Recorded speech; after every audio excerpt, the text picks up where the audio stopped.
The Lorax, written and illustrated by Dr. Seuss. At the far end of town, where the grickle grass grows and the wind smells slow and sour when it blows, and no birds ever sing, excepting Old Crow, is the street of the lifted Lorax. And deep in the grickle grass, some people say, if you look deep enough, you could still see today where the Lorax once stood, just as long as it could, before somebody lifted the Lorax away. What was the Lorax, and why was it there? And why was it lifted and taken somewhere from the far end of town where the grickle grass grows? The old Onceler still lives here. Ask him. He knows. You won't see the Onceler. Don't knock at his door. He stays in his lurkum on top of his store. He lurks in his lurkum cold under the roof, where he makes his own clothes out of muffered moof. And on special dank midnights in August he peeks out of the shutters, and sometimes he speaks and tells how the Lorax once lifted away. He'll tell you perhaps, if you're willing to pay. On the end of a rope he lets down a tin pail, and you have to toss in 15 cents and a nail, and the shell of a great-great-great-grandfather snail. Then he pulls up the pail, makes a most careful count to see if you've paid him the proper amount. Then he hides what you paid him away in his snub, his secret strangle hole in his grubulous glub. Then he grunts, I will call you by whisper-ma-phone, for the secrets I tell are for your ears alone. Slup! Down slups the whisper-ma-phone to your ear, and the old Onceler's whispers are not very clear, since they have to come down through a snurgly hose, and he sounds as if he'd had smallish bees up his nose. Now I'll tell you, he says, with his teeth sounding gray, how the Lorax got lifted and taken away. It all started way back, such a long, long time. Way back in the days when the grass was still green and the pond was still wet and the clouds were still clean and the song of the swoomy swans rang out in space. One morning I came to this glorious place. And I first saw the trees, the trufula trees, the bright-colored troughs of the trufula trees, mile after mile in the fresh morning breeze. And under the trees I saw brown barbaloots, frisking about in their barbaloot suits, as they played in the shade and ate truffula fruits. From the rippleless pond came the comfortable sound of the humming fish humming while splashing around. But those trees, those truffula trees, all my life I'd been searching for trees such as these. The touch of their tufts was much softer than silk, and they had the sweet smell of fresh butterfly milk. I felt a great leaping of joy in my heart. I knew just what I'd do. I unloaded my cart. In no time at all I had built a small shop. Then I chopped down a trufula tree with one chop, and with great skillful skill, and with great speedy speed, I took this off tuft, and I needed a need. The instant I'd finish, I heard a gazump. I looked. I saw something pop out of the stump of the tree I chopped down. It was sort of a man. Describe him. That's hard. I don't know if I can. He was shortish and oldish and brownish and mossy, and he spoke with a voice that was sharpish and bossy. Mister, he said with a sawdusty sneeze, I'm the Lorax. I speak for the trees. I speak for the trees have no tongues, and I'm asking you, sir, at the top of my lungs. He was very, very upset as he shouted and puffed, What's that thing you've made out of my truffula tuft? Look, Lorax, I said, there's no cause for alarm. I chopped just one tree. I'm doing no harm. I'm being quite useful. This thing is a thneed. A thneed's a fine something that all people need. It's a shirt, it's a sock, it's a glove, it's a hat. But it has other uses. Yes, far beyond that. You can use it for carpets, for pillows, for sheets, or curtains or covers for bicycle seats. The Lorax said, Sir, you are crazy with greed. There is no one on earth who would buy that fool Thneed.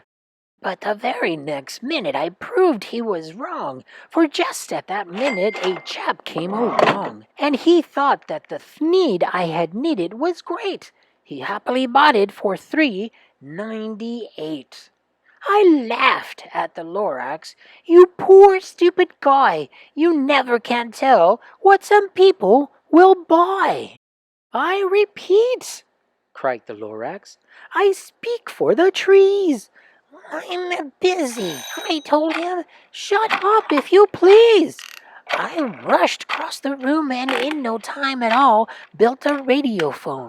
I put in a quick call. I called all my brothers and uncles and aunts and I said, Listen here, here's a wonderful chance for the whole Onceler family to get mighty rich. Get over here fast, take the road to North Nitch, turn left at Weehawken, sharp right at South Stitch.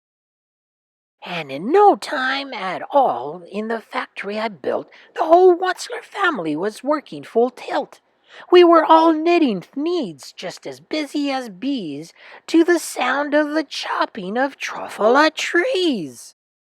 Then, oh, baby, oh! How my business did grow! Now chopping one tree at a time was too slow. So I quickly invented my super axe hacker, which whacked off 4 truffula trees at one smacker. We were making thneeds 4 times as fast as before, and that Lorax, he didn't show up anymore. But the next week he knocked on my new office door. He snapped, I'm the Lorax who speaks for the trees, which you seem to be chopping as fast as you please. But I'm also in charge of the brown barbaloots, who played in the shade in their barbaloot suits and happily lived eating truffula fruits. Now, thanks to your hacking my trees to the ground, there's not enough truffula fruit to go round, and my poor barbaloots are all getting the crummies because they have gas and no food in their tummies. They loved living here, but I can't let them stay. They'll have to find food, and I hope that they may. Good luck, boys, he cried, and he sent them away. I, the Onceler, felt sad as I watched them all go, but business is business, and business must grow, regardless of crummies and tummies, you know. I meant no harm, I most truly did not, but I had to grow bigger, so bigger I got. I biggered my factory, I biggered my roads, I biggered my wagons, I biggered the loads of the thneeds I shipped out. I was shipping them forth to the south, to the east, to the west, to the north. I went right on biggering, selling more thneeds, and I biggered my money, which everyone needs. Then again he came back. I was fixing some pipes when that old nuisance Lorax came back with more gripes. I'm the Lorax. He coughed and he whiffed. He sneezed and he snuffled. He snarled, he sniffed. Onceler, he cried with a crofulous croak. Onceler, you're making such smogulous smoke. My poor swoomy swans, why, they can't sing a note. No one can sing who has smog in his throat. And so, said the Lorax, please pardon my cough. They cannot live here, so I'm sending them off.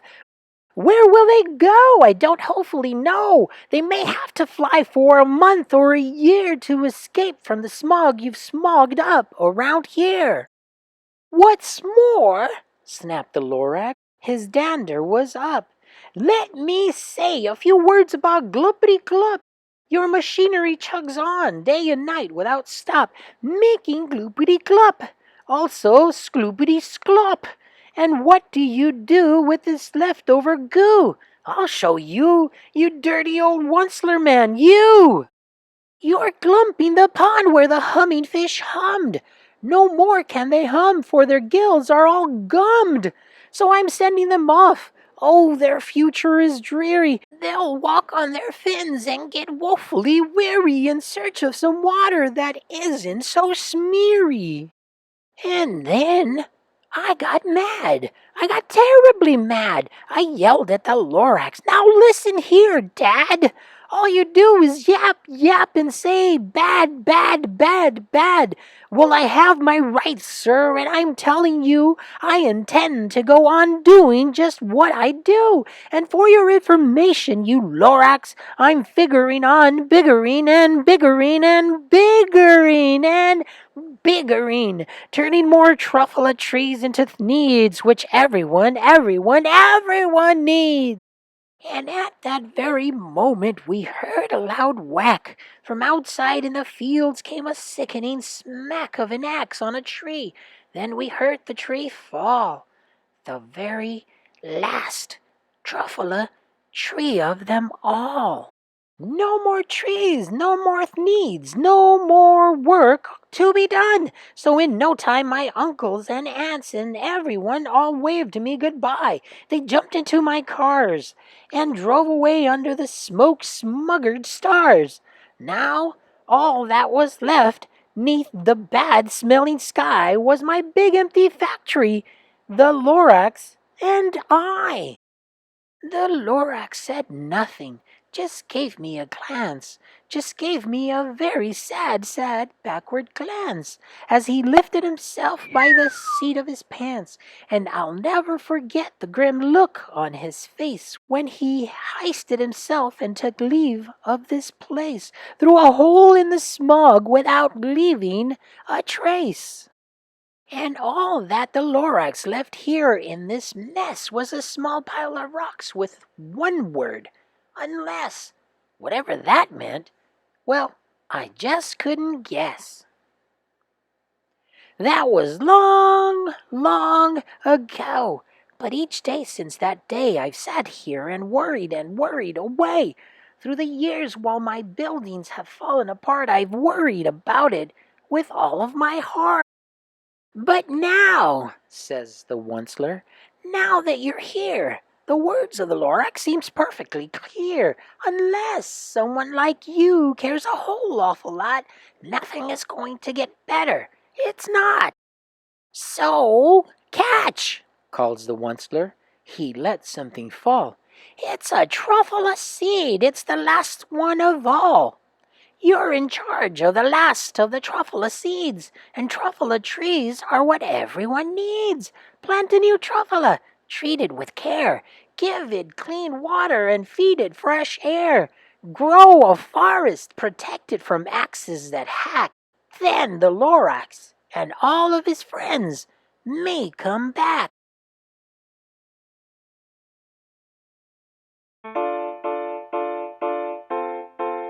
Ready? One letter, one sound, one word at a time. Read! Nicely done. See you soon.